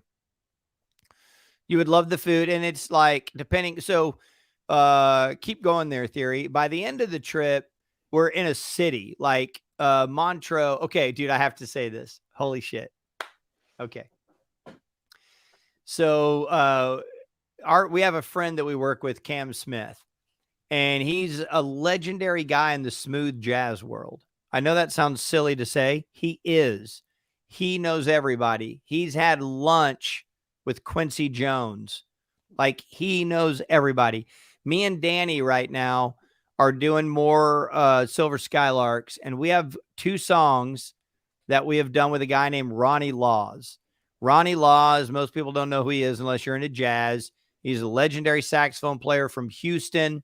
And if you're a hip hop head, the song Who Got the Props by Black Moon samples Ronnie Laws. And so we have these kind of songs that are 70s jazz fusion style. And I wanted to get a legendary sax or flute player. And this is some crazy name drop shit. But Bill Duffy, the agent for Luka Doncic, was like, you should get Ronnie Laws. And I was like, I don't know Ronnie Laws. And I was like, I bet Cam knows Ronnie Laws. And I asked Cam, he goes, yeah, I can hook you up with Ronnie. So to make a long story short, Cam hooked us up with Ronnie Laws, and Ronnie Laws is playing on the next Silver Skylark shit. Oh, wow. At the suggestion of Bill Duffy, right? But the reason I'm telling you all this stuff is because Cam knows everybody. So when I told Cam I was going to Montreux, he said, you have to stay at the Montreux Palace. And we'll show you pictures in a second. It's a legendary hotel right across from where all these great shows happen. And Montreux is a city. It's not like these other things I've showed you. So they're telling us like where we can stay. And they go, do you know who Vladimir Nabokov is? And I was like, yes, he wrote Lolita. Now, do you know what Lolita is? You've at least heard that term. Is it the thing Madonna was in or not Madonna? Was it Madonna? Well, there has been movies. I don't think Madonna was in one, but Lolita is basically a book by Vladimir Nabokov where the protagonist falls in love with a 12-year-old girl. Okay. So whenever in media they portray people who went after teenage girls or young girls, they call the girl a Lolita. Actually, Stanley Kubrick made a Lolita film. It got remade. Who's the guy? There was a guy from Jersey, and he was messing around with a teenage girl, and she shot his wife. I can't remember the name of it. Was that wait. They called the girl the Long Island Lolita. Yeah. Okay. Right. Yeah. Joey Buttafuoco. Joey Buttafuoco. Thank you. Yeah. So, anyways, when Vladimir Nabokov, the guy who wrote Lolita, lived in the Montreux Palace for 14 years, and the guy was like, "Do you want to see the room?" And I was like, "Fuck yeah, I do." So they still have it. You can stay in the Vladimir Nabokov suite. Show the next picture. That's me sitting at his desk where wow. there's just so much crazy history there. You know what I'm saying? Skip to the next one there, Theory. Okay, so this is our balcony view from the Montreux Palace. If you wouldn't mind hitting play, I think that's a video. And I want you just to see how beautiful the view is. So that is our view from our hotel. That is Lake Geneva. On the other side of the lake is France. And that place right there in front of us is a place where they have jam sessions. That's our balcony. Like, we stayed in a really nice place. And that place across the street, they have DJs and jam sessions till 6 o'clock in the morning every night during the jazz festival. Oh my God. Every night. That's our nighttime view from our hotel. So you can see the moon bouncing off of the lake. That looks fake. It's so beautiful. It's so beautiful, dude. So we got to spend 5 days in the mountains and then 3 days at a city and taking in music. And it was just such a special trip that that's our hotel. That's the Montreux Palace. Wow. And so what happens is that boardwalk along the lake, there's vendors everywhere. There's food. You can walk drinking beer. We drank a lot of this thing called Superbock from Portugal, and they sell you a cup, and then you just fill your cup and go up and down. And then there's impromptu music shows all up and down the boardwalk. And so there's kids, 18-year-olds everywhere, partying all night long. Okay, I got to show you that guy. Look at that dog. That dog's wearing sunglasses and standing on his shoulder. That guy's just walking up and down the boardwalk. Isn't that crazy? Damn. Hit the next one. Okay, so that is the guy we went to go see. That's Michael Kiwanuka, and I wanted you to just see the view. Yeah, look at that. Look where the sun is. That's the concert, and Lake Geneva's behind him. That's a big giant video board. And then he's down there singing. And then to the left, Ben, that's a residence. So someone lives there and can go out on their balcony and watch Michael Kiwanuka or Sting or Duran Duran. This festival is 15 days. Wow. Questlove had a quote. Yeah, later the headliner was Jungle. Questlove had a quote where he said, "If you're asked to play Montreux and you don't do it, you don't understand music." Wow. It's just a legendary festival. And so to say all that, to go, if we go back to Europe, it's expensive, and you want to go to Italy and you want to go to France. And so me and my wife had these incredible conversations about, we want to come back here and we want to go to Switzerland again. So do we just come all the way back to Europe and spend another week in Switzerland and plan it around shows? Or do we go, all right, this time we're going to go to Italy and spend 2 days in Italy and come out? It was so magical and so amazing. And I can't wait for you and Kat to go to Europe. You guys would love it so much. And I know people have been to Italy and they've been to France and can tell you all the great things. And we would just, you've got to go experience it because it's just so unique and interesting and fun. Hell yeah, man. That looks incredible. I would say if it ain't broke, don't fix it, man. If you like to go in Switzerland, go back. That right there, that is the band called The Sacred Souls, and they were the final night in a smaller casino venue. And the thing that was so cool, hit play on that.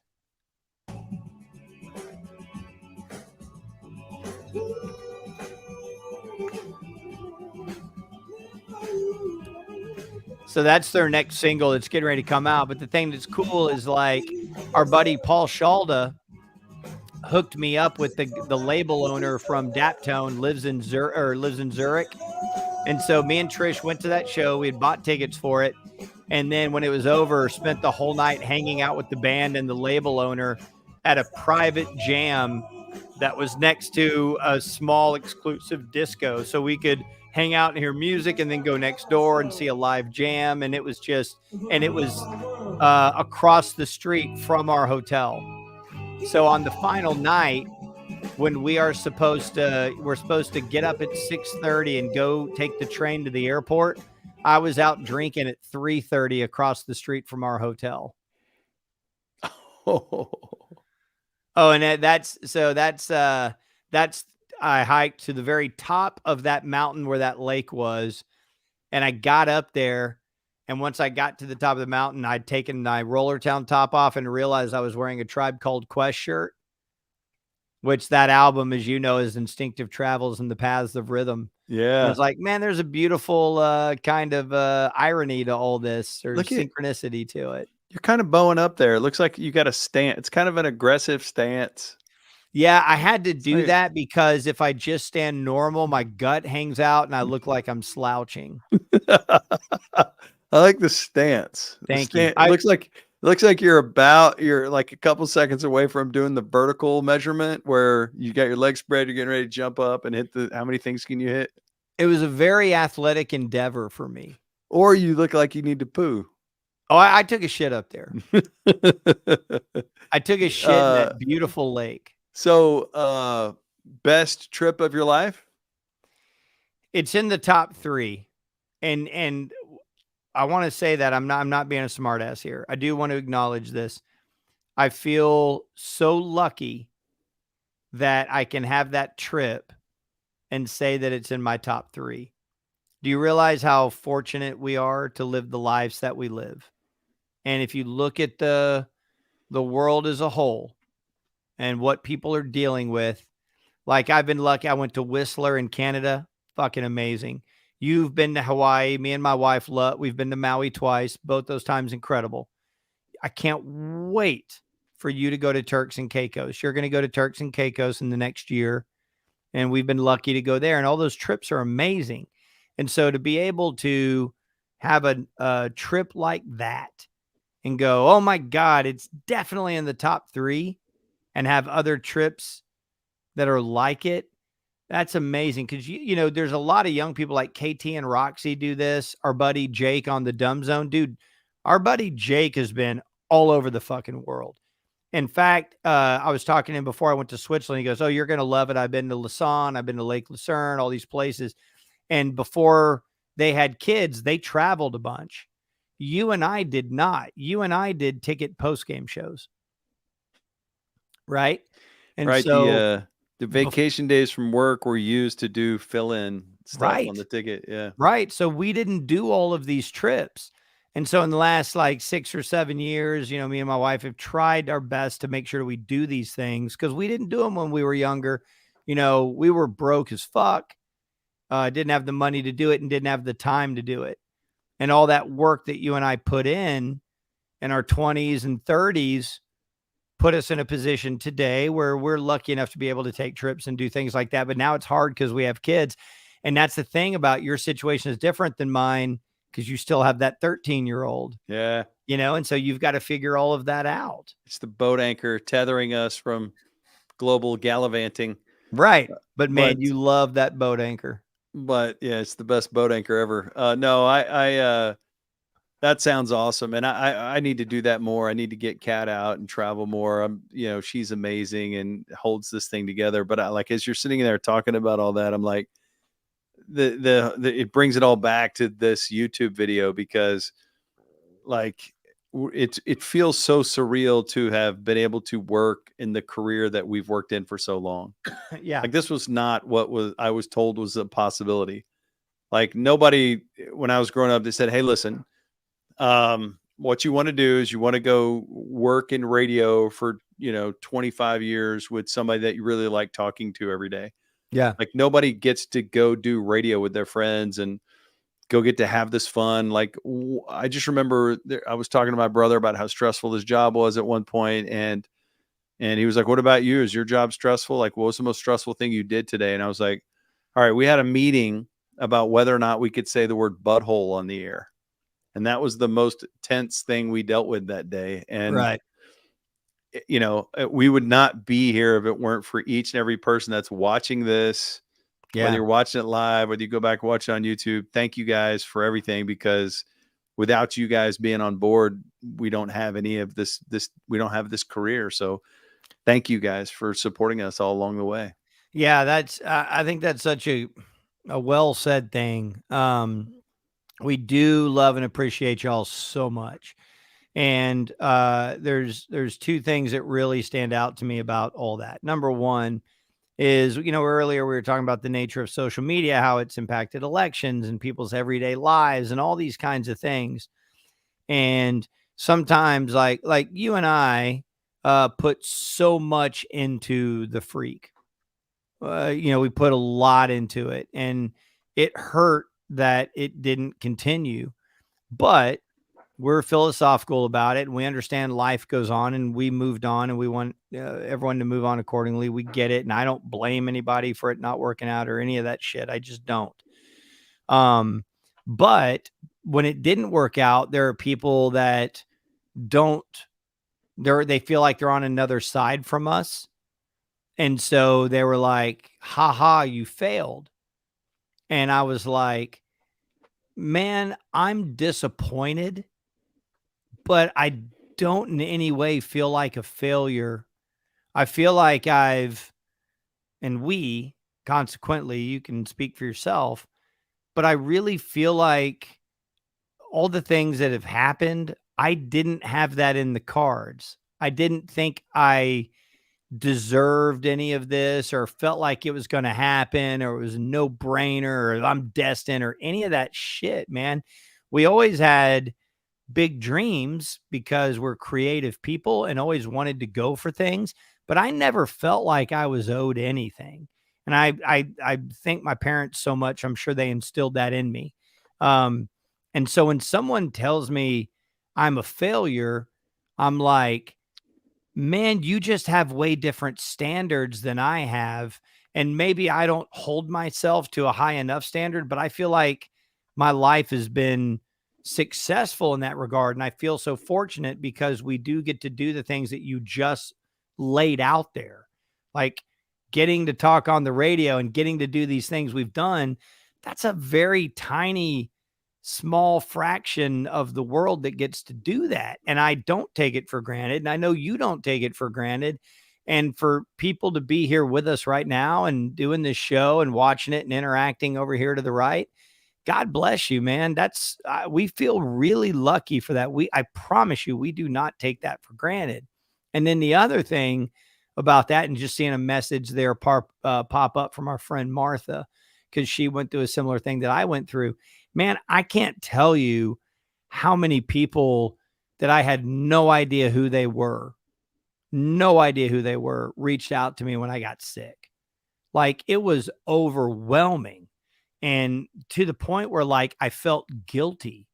Like I was going through guilt for having people reach out to me and tell me that they were thinking about me or praying about me, or I'm sorry you're going through this. And I'm like, Jesus Christ, man, I go to these, IV treatments and all this stuff. And I'm looking at a person and I don't think they're going to make it, and I'm like, I don't think that person has a bunch of strangers reaching out to them saying, we're pulling for you and all that stuff. And I'm telling you, like that impacts you in a very powerful way, in a very positive way. And so we never, ever take any of this for granted. And I never, ever feel like a failure because we have to go to another station, or the ratings book wasn't good, or, you know, in the case of the Freak, it's not there. I mean, we all experience disappointments, but I want my kids to see me have disappointments, because they got to learn how to fight through those disappointments. And it's much harder when you're younger and don't have those experiences to draw from. Every disappointment feels like the end of the world. And I think you and I are just so lucky and fortunate and blessed to be in the position that we're in. I think we worked hard for it, and I think we did our best to earn it, but we're never owed any of this stuff. And so I'm rambling, and I apologize, but those are things that I feel very much, and I know you feel those things, and we feel connected to all the people watching this for all of those reasons. Yeah, man. And this is the latest culmination of those efforts, you know, just being able to bring it to YouTube and bring it to video. And again, thanks to everybody who helped us set up these home studios. No doubt. Joshua, Larry, Theory, Armando, everybody who had a hand in this. We're excited about being able to bring you guys this video content. As you can tell, it's different from the radio show. It's unique to that. And we're excited. We're going to start pumping this out. And we want you guys to subscribe to the YouTube channel. Do us a favor, spread the word for us. There's nothing like grassroots. We know that we've lost touch with a lot of listeners over the years for whatever reason. Maybe they don't know where we are. We know that some radio stations told the listeners that we turned our backs on the listeners. You Like did. I I said, never did. You did, and that was your goal, but I would never do that thing. But I think we're a really unique thing. We're a unique entity because, again, you know, we met each other when we were 12 years old at Huffines Recreation Center in Richardson, Texas, and have grown up together. And you thought it was an underage brothel. I was there playing basketball. Played basketball together, did sleepovers, snuck out, chased girls, knocked on windows, you know, dropped out of college to be in a band or whatever. And, you know, and then chased this dream. And anyone who told us when we started doing this, I mean, nobody would have told us we had a chance for any of this. It was such a crazy long shot, and all of it has led us to this moment. And I couldn't be more excited about it. I love all the different things we're doing. And, you know, I love the ability to just hit a button and be on YouTube from our houses and being able to shoot the shit and talk about whatever we want to talk about. So it just gets back to you guys, man. If you guys want this content, we'll keep cranking it out. We'll keep giving you different layers of it, different avenues, different things. Like we'll do some Mav centric stuff. We'll do some Cowboy centric stuff. We'll do pop culture. I want to do some stuff on YouTube where, because I use the internet differently than Skin and KT and Christina, I'm not even online. I don't even know what the internet is. They won't even look at the things that I send them on social media because they're worried they're going to destroy their algorithm and start feeding them the shit that I like. And so it's the old adage that, you know, if you sleep with a hooker, you're going to get crabs, and I don't want your crabs. Yeah. But think of this YouTube channel like a condom, because I can show you guys everything I'm talking about. So you can watch Liver King and some of the shit that I watch without messing up your algorithm. Yep. So anyways, you shit all over your algorithm, so we don't have to. Man, I love my algorithm. I couldn't be happier. I could scroll all day long. I love it. There are so many AI gilfs on your algorithm. So we're going to be cranking out content here. Be sure to subscribe. Do us a favor. Share the link when you see this live. Tell people to check it out or whatever. Anytime you see posts from us, comments, like, shares, it all helps more than you can imagine. We're just kind of figuring this out on the fly. And then, of course, if you want to listen to us on the radio, you always can. 3 to 6 on 97.1 The Eagle. You can keep listening there. So please do. Thank you to Theory, Jason Ferrantello. We couldn't do this without him. He produced this bad boy. Theory, you there? Yo. What'd you make of this one? That's good. They got, you know, it's all over the world. I love seeing those pictures. You went to the kitchen for half of it. No, just like maybe an eighth of it. Did you leave it on cruise control and like go make a sandwich or something at any point? No, I had a burger brought to me and I ate it. Hell yes, dude. What's your smoke show wife doing right now? Just cleaning stuff. Can I get an appointment with her soon to get my hair did? Sure, you can go right ahead and do that. All right, tell her I You'll need need my to be hair on the fixed. internet. Tell her I need my hair fixed. So part of the You're way this game works is now between Jason and some AI robots, different parts of this video will be cut into smaller clips and we'll blast them out on social media with links to the overall thing to head back to YouTube. And obviously it's a numbers game. We need as many people on board as possible. So if you guys watching this see those links on social media, do us a favor, like, comment, share, those types of things. That helps us more than you can imagine. And I'll never forget the time that KT walked up to Skin. And what did he say? He said, "Why are you pouring another glass of tequila when the show's over?" They change things pretty quick on this world. So enjoy your every minute while you have it. That's right. Don't forget, we're at Choctaw on Friday, 3 to 6 on 97.1 The Eagle, $1 million drawing on Saturday. We love you guys. Thank you for supporting us. We'll be back on YouTube soon. Peace.